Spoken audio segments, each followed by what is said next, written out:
حضرت سلیمان علیہ السلام کی وفات کے بعد اس میں 3 حصے کر دیے گئے تھے۔ بیرونی حصے میں عام لوگ عبادت کیا کرتے، اس سے اگلے حصے میں علماء جو کہ انبیاء کی اولاد میں سے ہوتے ان کی عبادت کی جگہ تھی، اور اس سے اگلے حصے میں جسے انتہائی مقدس سمجھا جاتا تھا اس میں تابوت سکینہ رکھا گیا تھا۔ اس حصے میں کسی کو بھی داخل ہونے کی اجازت نہیں تھی سوائے سب سے بڑے عالم پیش امام کے۔ وقت گزرتا رہا، اس دوران بنی اسرائیل میں پیغمبر معبوس ہوتے رہے اور یہ قوم بد سے بدتر ہوتی رہی۔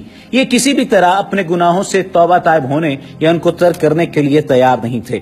یہ ایک جانب عبادتیں کیا کرتے، دوسری جانب اللہ کے احکام کی صریح خلاف ورزی بھی کرتے رہے۔ ان کی اس دوگلی روش سے اللہ پاک ناراض ہو گیا۔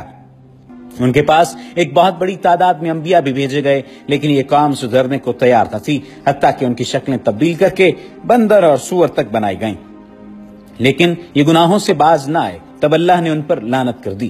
586 قبل مسیح میں بخت نصر نے ان کے ملک پر حملہ کیا، ان کا ہیکل مکمل طور پر تباہ و برباد کر دیا، ہیکل میں سے تابوت سکینہ نکالا، 6 لاکھ کے قریب یہودیوں کو قتل کیا، تقریباً 2 لاکھ یہودیوں کو قید کیا اور اپنے ساتھ بابل یعنی عراق لے گیا۔ شہر سے باہر یہودی غلاموں کی ایک بستی تعمیر کی جس کا نام تل ابیب رکھا گیا۔ 70 سال تک ہیکل صفائے ہستی سے مٹا رہا۔ دوسری طرف بخت نصر نے تابوت سکینہ کی شدید بے حرمتی کی اور اسے کہیں پھینک دیا۔ کہا جاتا ہے کہ اس حرکت کا عذاب اسے اس کے ملک کو اس طرح ملا کہ سن 539 قبل مسیح میں ایران کے بادشاہ سائرس نے بابل یعنی عراق پر حملہ کر دیا اور بابل کے ولی عہد کو شکست فاش دے کر بابلی سلطنت کا مکمل خاتمہ کر دیا۔ سائرس ایک نرم دل اور انصاف پسند حکمران تھا۔ اس نے تل ابیب کے تمام قیدیوں کو آزاد کر کے ان کو واپس یروشلم جانے کی اجازت دے دی اور ساتھ میں ان کو ہیکل کی نئے سرے سے تعمیر کی بھی اجازت دے دی۔ اس کی تعمیر کے لیے ہر طرح کی مدد فراہم کرنے کا وعدہ بھی کر لیا۔ چنانچہ ہیکل کی دوسری تعمیر 537 قبل مسیح میں شروع ہوئی، لیکن تعمیر کا کام سر انجام دینے والوں کو اپنے ہم وطن دشمنوں کی اتنی زیادہ مخالفت کا سامنا کرنا پڑا کہ تعمیراتی کام جلد ہی عملی طور پر ڈائریس اول کے دور حکومت پر بند ہو گیا اور دارا تک مداخلت ہی کا شکار رہا۔ اس کی حکمرانی کے دوسرے سال میں حضرت زکریا علیہ السلام نے وہاں کے گورنر زروبابل اور سردار کاہن یشوا یعنی یوشے کی حوصلہ افزائی کی کہ وہ ہیکل کی تعمیر ثانی کی دوبارہ کوشش کریں۔ انہوں نے مثبت رد عمل کا اظہار کیا اور پوری قوم کی پرجوش تائید اور ایرانی حکام اور بذات خود بادشاہ کی آشیرواد سے ہیکل ثانی اپنی اضافی تعمیرات سمیت 4.5 سال کے عرصے میں 515 تا 520 قبل مسیح میں پایہ تکمیل کو پہنچا۔ لیکن اس بار اس میں تابوت سکینہ نہیں مل سکا۔ اس کے بارے میں آج تک معلوم نہیں ہو سکا کہ بخت نصر نے اس کا کیا کیا۔ کچھ لوگوں کا کہنا ہے کہ اس مقدس صندوق کی مزید توہین سے بچانے کے لیے اسے اللہ پاک کے حکم سے کسی محفوظ مقام پر معجزانہ طور پر چھپا دیا گیا جس کا کسی انسان کو علم نہیں، لیکن یہودی اس کی تلاش میں پورے کرۂ ارض کو کھود ڈالنا چاہتے ہیں۔ ایک اور دلچسپ بات، عام طور پر تاریخ دان ہیکل کی 2 دفعہ تعمیر اور 2 دفعہ تباہی کا ذکر کرتے ہیں۔ تاریخ کے مطالعے سے ایک بات ہمارے سامنے آتی ہے کہ ایسا نہیں ہے۔ اس ہیکل کو 3 بار تعمیر کیا گیا، لیکن اس کے ساتھ ہی ایک دلچسپ کہانی وجود میں آئی۔ ہیروڈس بادشاہ جو کہ حضرت عیسیٰ علیہ السلام کی پیدائش سے چند سال پہلے کا بادشاہ ہے، اس نے جب اس کی بہتر طریقے سے تعمیر کی نیت کی تو یہودیوں کے دل میں خوف پیدا ہوا کہ اگر اسے نئے سرے سے تعمیر کے لیے گرایا گیا تو دوبارہ تعمیر نہیں ہوگا۔ ہیروڈس نے ان کو بہلانے کے لیے کہا کہ وہ صرف اس کی مرمت کرانا چاہتے ہیں، اسے گرانا نہیں چاہتے۔ چنانچہ سن 19 قبل مسیح میں اس نے ہیکل کے ایک طرف کے حصے کو گرا کر اسے تبدیلی کے ساتھ اور کچھ وسیع کر کے تعمیر کروایا اور یہ طریقہ کامیاب رہا، اور یوں یہودیوں کی عبادت میں خلل ڈالے بغیر تھوڑا تھوڑا کر کے ہیکل گرایا جاتا اور اس کی جگہ نیا اور پہلے سے مختلف ہیکل وجود میں آتا رہا۔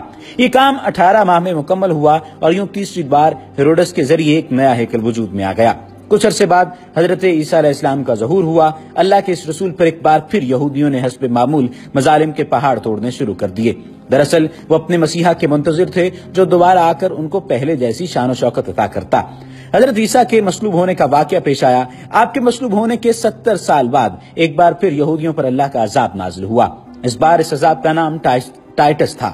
یہ رومی جرنیل بابل کے بادشاہ بخت نصر سے بھی زیادہ ظالم ثابت ہوا۔ اس نے ایک دن میں لاکھوں یہودیوں کو تہہ تیغ کر دیا۔ اس نے ہیروڈس کے بنائے ہوئے عظیم الشان ہیکل کی اینٹ سے اینٹ بجا دی اور یہودیوں کو ہمیشہ کے لیے یروشلم سے نکال باہر کیا۔ یہودی پوری دنیا میں بکھر کر اور رسوا ہو کر رہ گئے۔